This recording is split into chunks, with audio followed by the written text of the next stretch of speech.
भगवान ना तो मंदिर में रहते हैं ना मूर्ति में रहते हैं। कहाँ रहते हैं? हमारी आस्था में रहते हैं। काष्ठे न विद्यते देव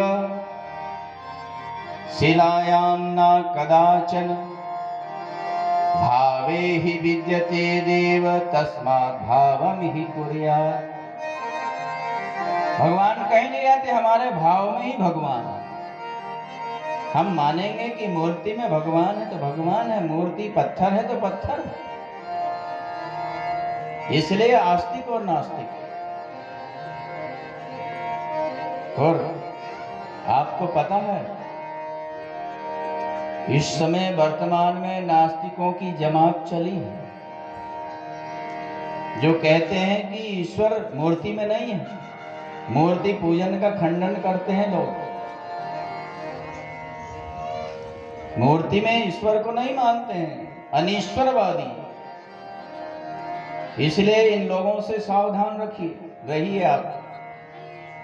और कुछ दिन पहले हमने समाचार पत्रों में पढ़ा था कि आपके तामिया क्षेत्र में, ये जो क्षेत्र है इधर छिंदवाड़ा का, इधर पातालकोट तरफ, ये तामिया क्षेत्र में धर्म परिवर्तन का बहुत बड़ा चल रहा है। हमारे हिंदू भाई, हमारे सनातन धर्मावलंबी लोग जो सनातन धर्म को मानते हैं, वो अपना धर्म छोड़ करके वो धर्म परिवर्तन कर रहे हैं लोग। क्यों? ऐसा क्यों? बहुत चिंता का विषय है भाई बहनों, बहुत चिंता का विषय है। ऐसे लोगों से सावधान रहिए जो धर्म परिवर्तन कराते हैं, आपको भय दिखा करके, लोभ दिखा करके। और हमने तो ऐसा सुना कि 200 परिवार के हमारे हिंदू भाई लोग, 200 परिवार के लोगों ने धर्म परिवर्तन कर लिया, सनातन धर्म को छोड़कर क्रिश्चियन बन गए।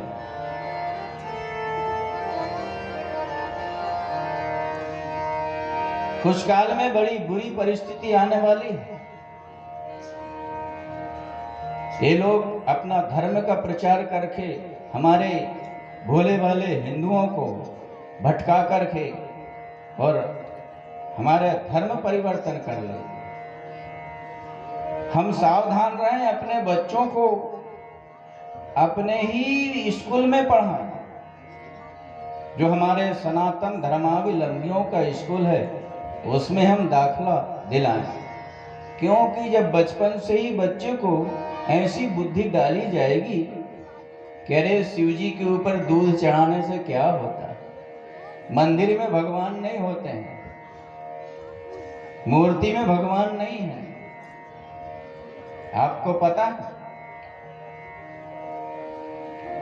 एक स्कूल में बच्चों को अपने धर्म का प्रचार करने के लिए कैसी कैसी बातें करके और भटका देते हैं बच्चों को। एक क्रिश्चियन व्यक्ति आया हिंदुओं के स्कूल में और 2 मूर्ति लाया उसने, एक राम जी की, एक क्रिश्चियन की, उनके जो गॉड फादर होते हैं।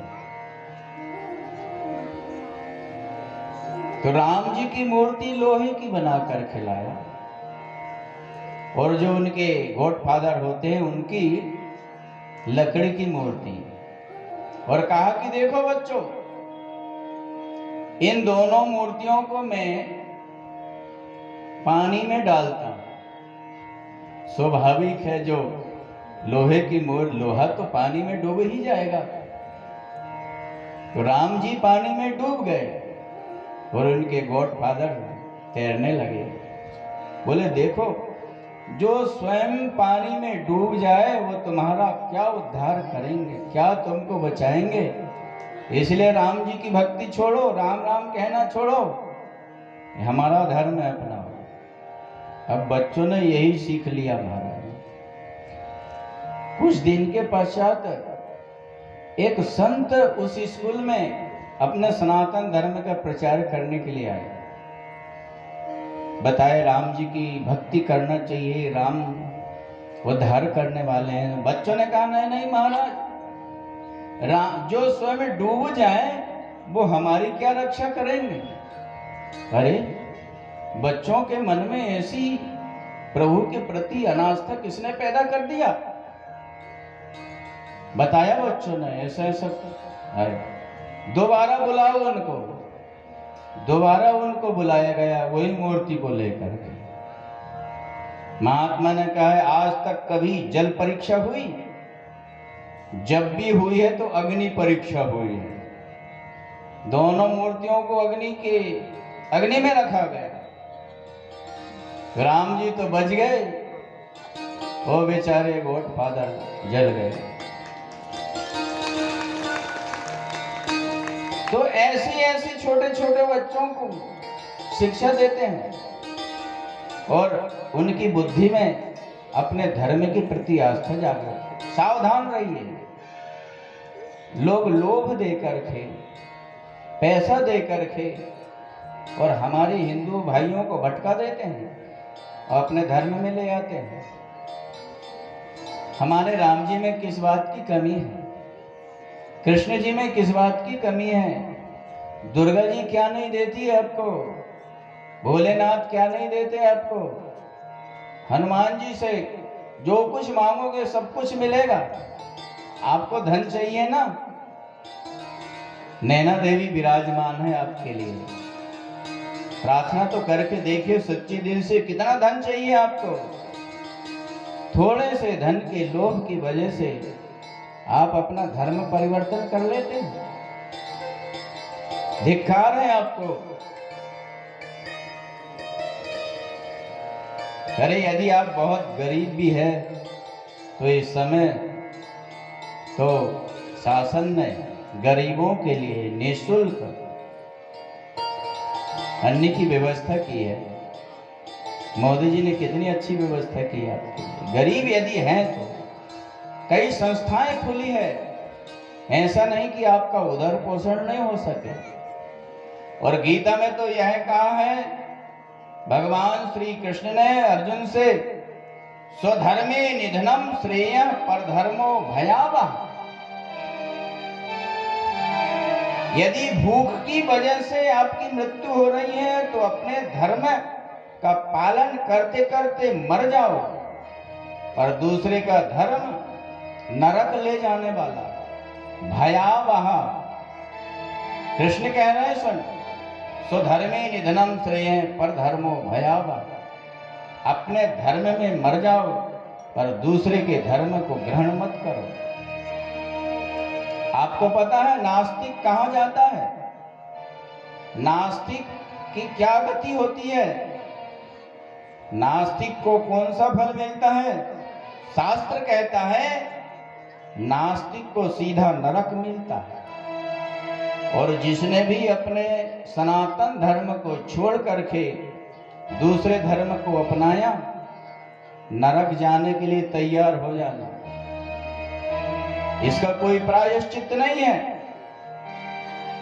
अपने धर्म को छोड़कर दूसरे धर्म को स्वीकार कर लिया, सीधे नरक जाओगे।